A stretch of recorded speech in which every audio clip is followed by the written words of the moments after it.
We got to go through some of these state races and play a little game of, did the voters get it right? Let's start off with the initiative that would have repealed the Climate Commitment Act in Washington State. That was rejected by voters. Gee, do you think voters made the right call there?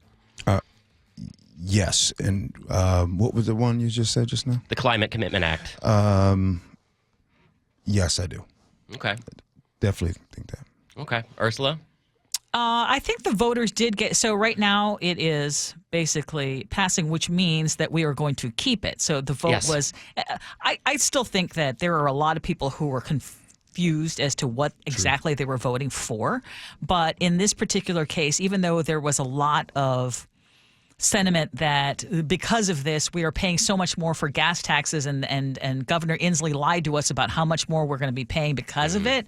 I think that the people who were behind the Climate Commitment Act and all of it that came with it, I think they did a good job explaining what the impacts would be if we got rid of it.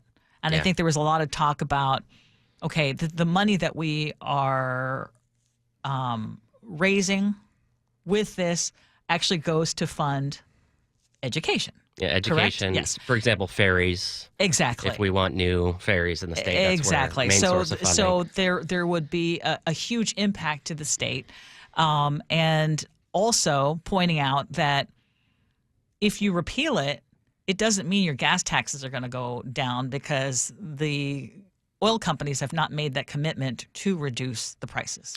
See, that is where I came down on it is funding some important things in our state. Yes. I would have rejected it if I knew it was going to bring down the cost of my gas. But like you said, I don't believe that oil companies are going to arbitrarily lower the price because of it. I mean, Republican voters generally have the idea that, and I think we all understand, once a government passes a tax, it very rarely goes away, and it never goes down, right? I would just ask you listening out there, do you have the same belief about capitalist companies? Do they ever lower prices when they have the opportunity, or do they just keep them up? I don't think there's any other competition in that market.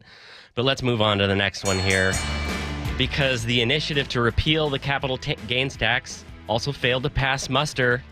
And I think this one really hinges on the question of whether you believe that it will be expanded, whether you think that instead of just the sale of $250,000 worth of stocks or bonds, maybe that'll get reduced down to $50,000.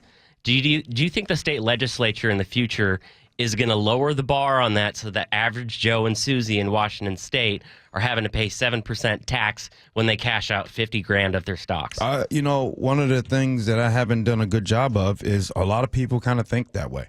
Even though the capital gains tax in this state right here only impacts 4,000 people, 4,000 out of 8 million people, still doesn't matter.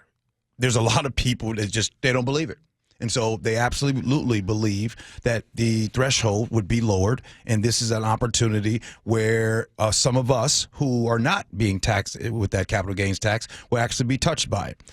And the way some of the things that happen in this state, the way how aggressive this state is taxed, maybe I can't just argue with anyone because there is a real fear of that, Ursula.